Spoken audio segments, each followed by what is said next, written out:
Hello everyone, it's the weekend. Welcome to Massey United Insurance's Line and Length. It's a cricket program where we look at the sport not only in the region, but internationally as well. I'm Barry Wilkinson. What a week.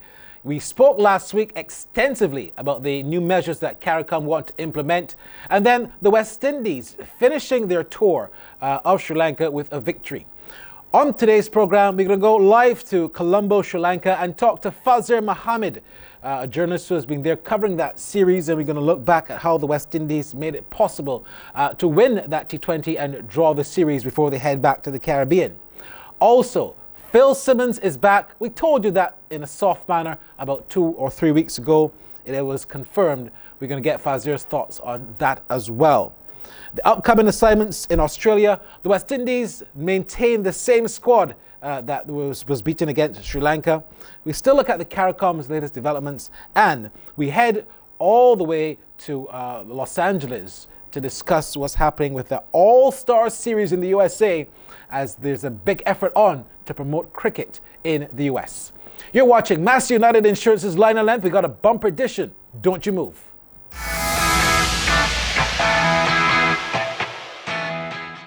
Across the Caribbean, more people are placing their trust in Massey United Insurance for the protection of the things that are important to them, their homes, businesses, and their prized possessions. That's because Massey United Insurance offers excellent general insurance coverage to help you manage whatever life sends your way. Our cadre of well-reputed agencies and trained insurance professionals are always ready to provide you with sound advice and prompt service. Choose the security and sound strength that is Massey United Insurance. So welcome back to Massey United Insurance's Line and Length. Let's go live now to Colombo, Sri Lanka and talk to Fazeer Mohammed. He's been doing an excellent job there as a commentator in this series with the West Indies and Sri Lanka. Faz, good to have you on the program. Look, it's been a while that everyone has said the West Indies are a better T20 team. We saw as they ended the tour that they won that last T20 game. Was that something that they obviously were trying to work upon all series long? They couldn't get going? Well, it's obviously a different factor when you've got some of the senior players back in, those who are very experienced, especially in the T20 format of the game, returning to the country where they won the World T20 in 2012, where you were part of that as far as being a member of the media following that series as well. And it more or less reinforced the fact that the West Indies in the T20 format will always be extremely competitive when you've got the likes of Dwayne Bravo, Kieron Pollard, skipper Darren Sammy, Andrew Russell, coming back into the team together with the likes of Jason Holder, Sul Narayan and others. It really is the format where you'd expect the West Indies to come strong. And after they lost the first match disappointingly in Pallekele, my understanding is that they had a very serious heart-to-heart meeting on the morning of the second and final match. And you clearly saw a much more determined team. And in the end, it turned out to be a pretty comfortable victory over Sri Lanka. Yeah, it was a ground that they are, in love with, because that's where they won the World Cup. In 2012. I think Sri Lanka have only won one T20 game there. Not sure why they keep playing there, the Primadasa, but hey. Generally though, did you see any improvements from the West Indies team in that ODI series that you were not seeing in the Test series, although they lost the ODI series?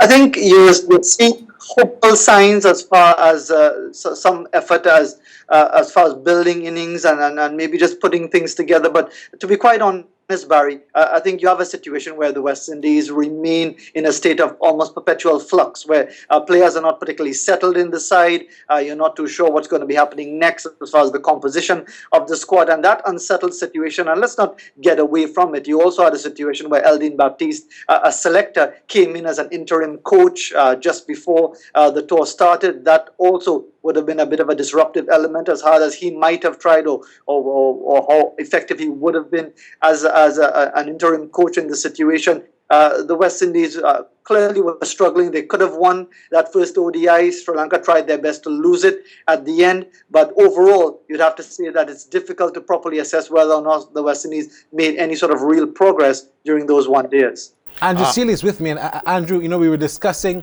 that the squad, like Fazeer said, has been unchanged going to Australia. Let's talk a little bit about that. You're surprised by that, Andrew? I know you wanted to pose a question to Faz. Yeah, I mean, Faz, because you've been there and seen the 15. Obviously, no cricket except for one round of the PCL, and I suspect the team might have been selected prior to that one round of the PCL here in the Caribbean. Faz, the same 15, the concern I have is the fast bowling department appears rather weak, and the performances of Roach and Gabriel in particular. Those are definitely concerns. Fair as well. You have to take into consideration how the team performed in the 2 test matches. Yes, they conceded 484 in Sri Lanka's only innings in goal, but some 5 catches were put down. Yes, you're quite right, especially Shannon Gabriel and Kemar Roach. You're not seeing the levels of effectiveness that you would expect in any sorts of conditions, and especially with the West Indies so depleted in their resources. But you look at the 2nd test match, yes, it was a different sort of surface, and Sri Lanka were actually dismissed for 200 and 206, and the West Indies with the vulnerable batting still lost comfortably. But overall, I would have to suggest that there really aren't too many options available, and we all know it's going to be an extremely difficult tour of Australia, and on the face of it, I really wasn't surprised that the same 15 was retained. Faz, you alluded to the fact about there was a meeting prior to that last T20 game regarding commitment and so on. Let's talk a bit about commitment. Do you think that this particular team in the T20 will remain committed to playing for the West Indies with all these T20 leagues continuing to lure them away from regional duty? I think they will, because I think what you're having now is that there seems to be a desire to arrange T20 matches around the other commitments of these senior players. That might not sit well with a lot of people, but that's the reality. You have a situation where so many players around the region, even what you would call the 2nd tier or even 3rd tier of regional cricketers, are being attracted to the likes of the Bangladesh Premier League. So it is one of the unavoidable realities. Our economies are comparatively small. There's no way we could compare with the bigger nations of the world. And you more or less have to work around what these players are keen on playing. And yes, they obviously do still want to play for the West Indies in the T20 format, because it's a huge fillip to their marketing value. Let's not get away from that if they are part of a World T20 winning championship team.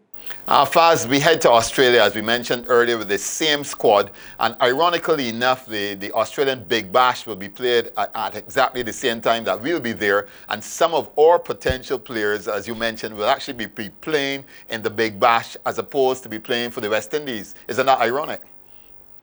It is ironic, and I'm sure you're going to hear a lot of that from the Australians, as the West Indies are expected to struggle in those test matches, and they're going to say how ridiculous it is to have a West Indies team struggling in test matches when you've got some of their superstars in action just across the road or in the other city playing for the various franchises of the Big Bash. But that's one of the realities, and the fact of the matter is, if you want to develop a test team, you've got to have a settled side. And if you really look at the realities of it, if, for example, you were to say the likes of Dwayne Bravo and Andrea Russell were available for a series, would they be available for the next series? Would they have their commitments to some other T20 franchise? How would that affect the development of a test team? So yes, we're going to hear a lot about that during the Australian series, but it's one of the realities that we have to face right now. Faz, just a last quick one. In terms of the psychological effect of the better players, I don't want to say best, of the better players not being available for the test team, what sort of psychological effect do you think that could have on the junior members of the West Indies team? Well, to be quite honest, I don't think it will have that much of an impact at all, because if you look at it, we've had to cope without some of the better players for some time now. And part of the rebuilding process that was so encouraging against England earlier this year was that the West Indies were without most of those players and were very, very competitive against England, less so against Australia. And we all know it's going to be a struggle again in Australia. But sometimes you have to more or less bite the bullet. If it is that there can't be a happy compromise, you have to try to build almost from scratch once again in Test cricket, and it's going to be some tough times. But I don't expect the players will be all that disheartened, because they should be looking at it as an opportunity, a wonderful opportunity to really develop a Test career. All right, we're going to take a break. When we come back, we're going to stay with Faz. We got Phil Simmons coming back as a big issue. We got the CARICOM's latest implementation that they want to get going, and also the All-Star Series that's going on in the USA. When we come back on Mass United Insurance's Line and Length.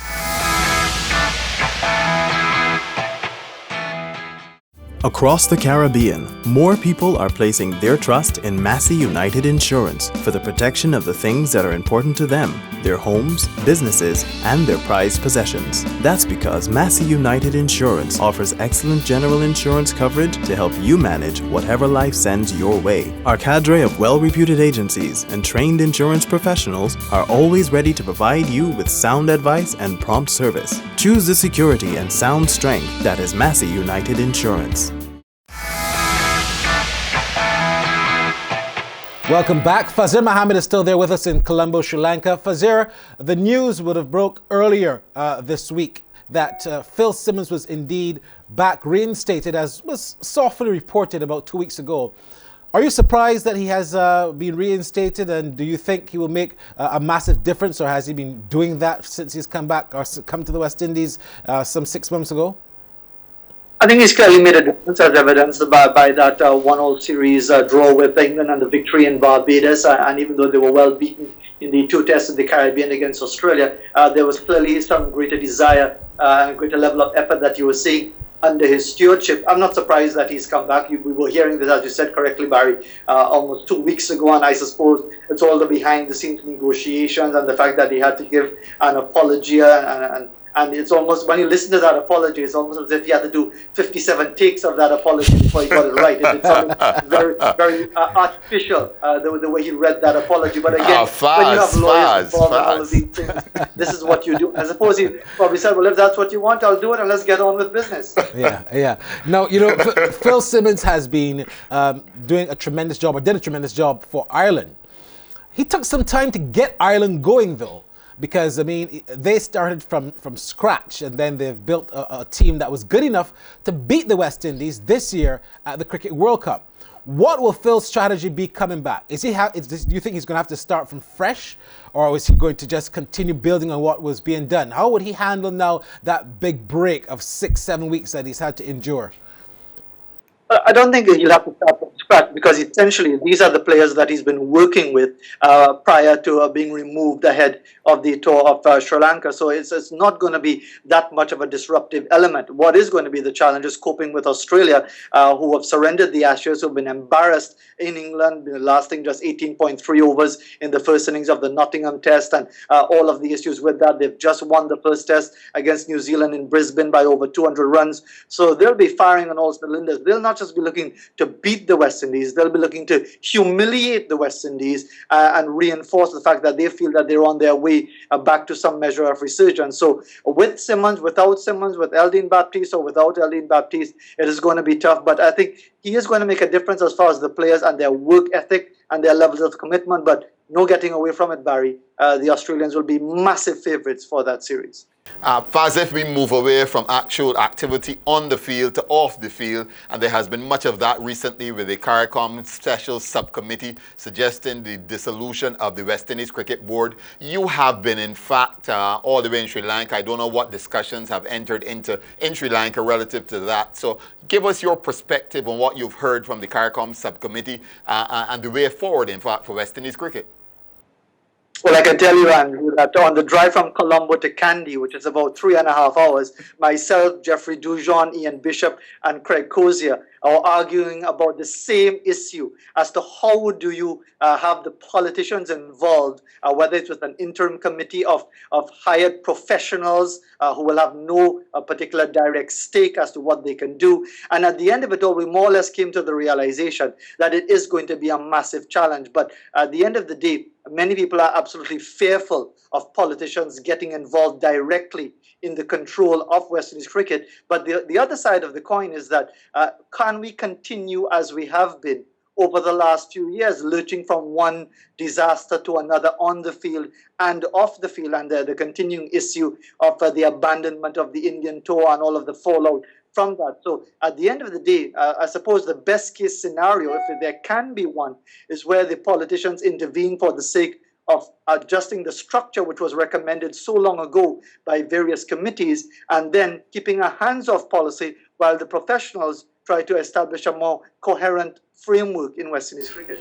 It sounds very good in theory, Faz, but I think that's the problem. It sounds very good in theory, but we've been discussing it among ourselves here, and we don't seem to, at least I can't come up with a solution based on the extensive paper which was done by the CARICOM subcommittee. I'm sure ably led by Professor Eugene Barreto, a brilliant Caribbean lady, and other esteemed people, but I don't think that there is a solution that one can actually identify. You're right. Everything looks good on paper. Sometimes West Indies batting looks good on paper, and then we see something very different when they go on the field. But the end situation to me, Andrew, is can we really say that, okay, our hands are tied, we just have to leave it as it is and hope for the best? Can we continue in that? If we can't, then we've got to come up with some sort of solution. Now, Fazeer, CARICOM, they don't have themselves together, but they're trying to get West Indies cricket together. Not being cynical regarding the CARICOM heads of state, but do you see it as the right move that they're trying to implement this when you have someone like Dr. Keith Mitchell who might not even be in power for Grenada after another 3 years or so? I mean, is this going to be a regurgitating thing where a prime minister comes in, he has this on his hands? How do you really see it, coming to fruition? Because it seems to me like I think they're about to create even a bigger mess. Well, that is the question, and that's the issue when politicians get involved. And let's not get away from that. Somebody somewhere wants to have it down on some plaque somewhere that they were the saviors of West Indies cricket. If you're a politician, that's a dream come true for you in the Caribbean. But at the end of the day, if we are agreeing that we cannot continue the way we have been going on, whether it's in the administration of West Indies cricket or the performance on the field of the senior men's team, then something has to be done. In an ideal world, and again, I'll concede, as Andrew suggested, that you can say things on paper or make suggestions in an ideal world, but it's not.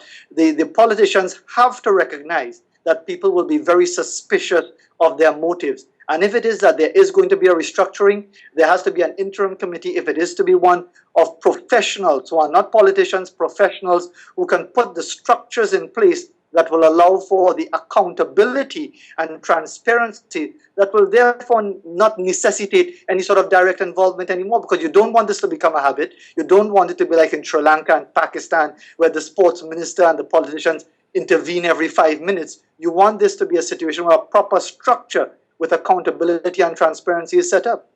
Okay, we're going to move away from that fast. Let's head to the USA, a place I don't know if you are in favor of, but let's talk about some cricket in the USA.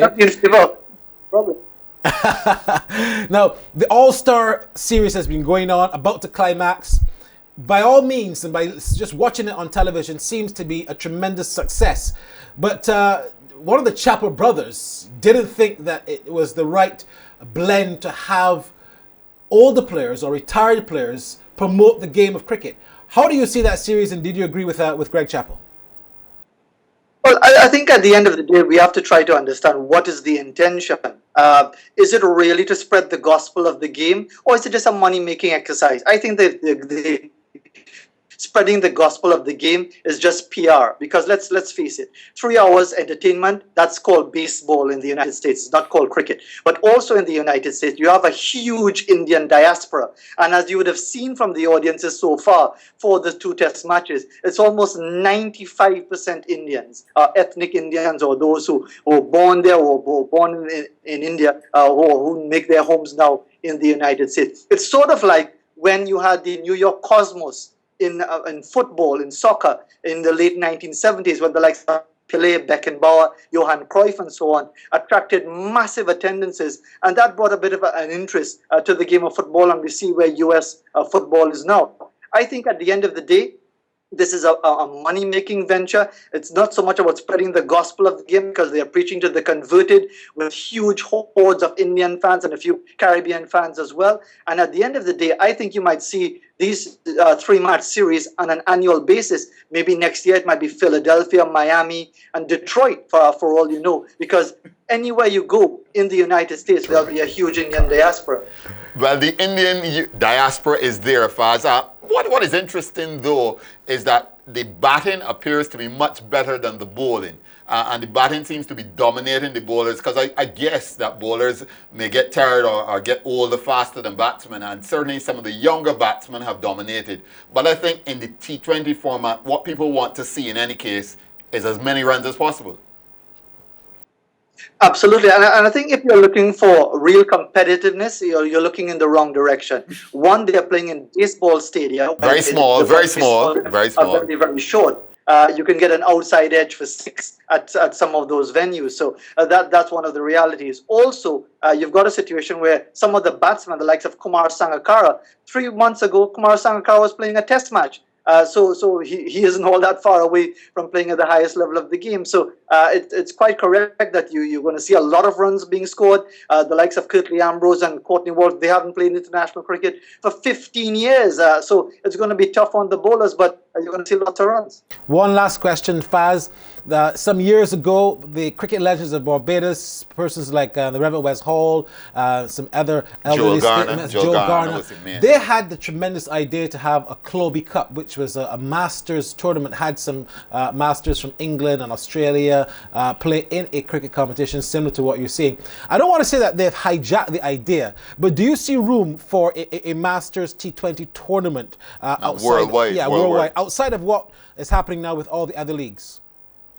Well, you're going to see it next year in the United Arab Emirates, because Dean Jones, the former Australian batsman, is starting something along the lines of what you've just spoken about, a Masters series in the UAE in February. And that's why you have so many players like Virender Sehwag and some others immediately announcing their retirements from international cricket, from domestic cricket in India and other parts of the world, because they want to qualify to play in these Masters series. So I think you're right on the ball there, Barry. You will be seeing that developing, but I think the idea of the 3-match series in the United States is something all about Sachin Tendulkar and the huge fan base that he has there, and some of the other international cricketers, of course. But on a more serious level, in the same way you would have it with Masters tennis and Masters golf, you could be seeing that happening very, very soon under the guidance of Dean Jones, and next year a Masters series in cricket.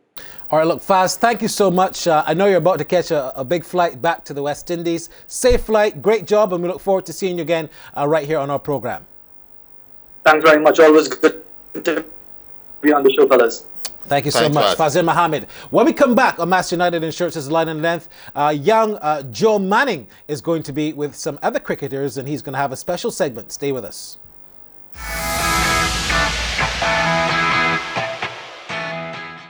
Across the Caribbean, more people are placing their trust in Massey United Insurance for the protection of the things that are important to them, their homes, businesses, and their prized possessions. That's because Massey United Insurance offers excellent general insurance coverage to help you manage whatever life sends your way. Our cadre of well-reputed agencies and trained insurance professionals are always ready to provide you with sound advice and prompt service. Choose the security and sound strength that is Massey United Insurance. We're here at the 3Ws Oval today, talking to an up-and-coming youngster, a young man with a bright future in the sport of cricket. His name is Jonathan Drakes. Jonathan, thanks for joining us here today. Now, the Lord Gavin Award, one of the most prestigious awards in the sport of cricket here in Barbados. First of all, what is the criteria for being selected for this award? Well, the criteria to be selected for this award was basically those who selected us looked at our record going on right up to under 19 level. So our stats throughout school cricket and where we played for Guardian General, Barbados Youth, our stats were recorded, and the player with the best stats got picked for the award.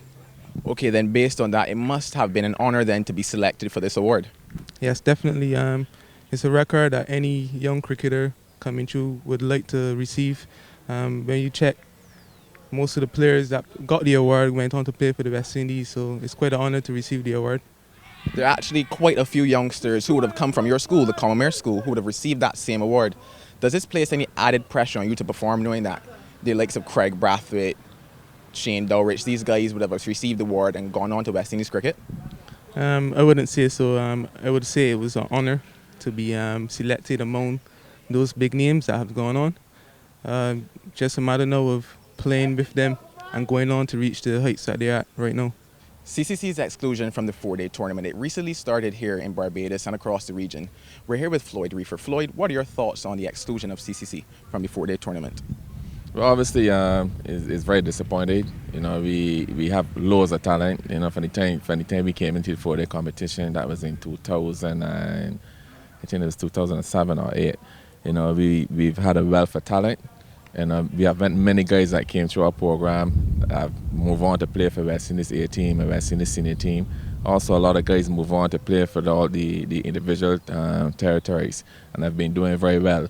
So, for us being excluded in the tournament, you know, is, as I said, it's very disappointing, and there's a need for us to get back into 4-day cricket. You know, we still have a wealth of talent here across universities and the TLAs in Barbados, and I do believe that we have a serious role to play in the development of West Indies cricket. You know, even here in the games that we're running today, you know, you can see some young fast bowlers. You have a guy here, Shamari Holder, at age 17, going 18 and bowling at 85, 88 miles an hour, and I haven't seen a 17-year-old bowl with that sort of pace before. And, you know, we have a lot of guys here, you know, that are bursting at the seams to play cricket. And I must say this, the talent pool in the Caribbean is limited. So why exclude a team that have talent and have something to offer the cricket? So pretty much in your opinion then, you believe that it's a backward step in terms of player development across the youth? Yes, definitely. You know, it's a backward step for me. You know, we've been in the tournament and we have not disgraced ourselves. You know, we've been in all the territories around the Caribbean 4-day cricket. You know, we've played well. We've been to finals. We've been to finals in the 50 over. Been to finals in the 4-day competition. We have guys scoring runs and topping the batting averages. You know, we've had guys in the top 5 batting averages over the last few years. We have guys in top in the bowling averages. So I mean, what more can you ask for a developmental team? Okay, you mentioned the 50 over tournament, the tournament that you're actually still a part of and actually preparing for currently. What are some of the names in terms of the CCC team that we can actually look out for seeing? Well, I must say this last year, going back to last year, we had about 8 debutants in our side. We made it to the semi-finals. You know, we had guys like Ravma Powell and Christopher Powell. Those guys played cricket for the first time, and they did well in the tournament. Katoy, you know, we had Paul Palmer, who played for us before, now is the Jamaican captain. You know, we had Chadwick Walton still, young Kevin Hodge. So we had a lot of good players. You know, we had 8 debutants, and I thought we played very well. With the limited time we had to prepare for the tournament, and going into the tournament again. Obviously, you know, we still have the Powells. They are not brothers, you know, but both are from Jamaica. We still have young Hodge here. You know, we still have the Chadwick Walton, who will be our captain. And we have loads of talent here to expose for that tournament. Well, Floyd, I'd like to thank you for joining us here. We wish CCC all the best, and you in your coaching role as well. Thank you very much. So that's it for this week's program. Thanks so much for joining us. Of course, continue to send your emails to cricket@lineandlength.net, or you can go on Twitter. Our handle there is @linelength. I'm Barry Wilkinson. On to next week. Bye-bye for now.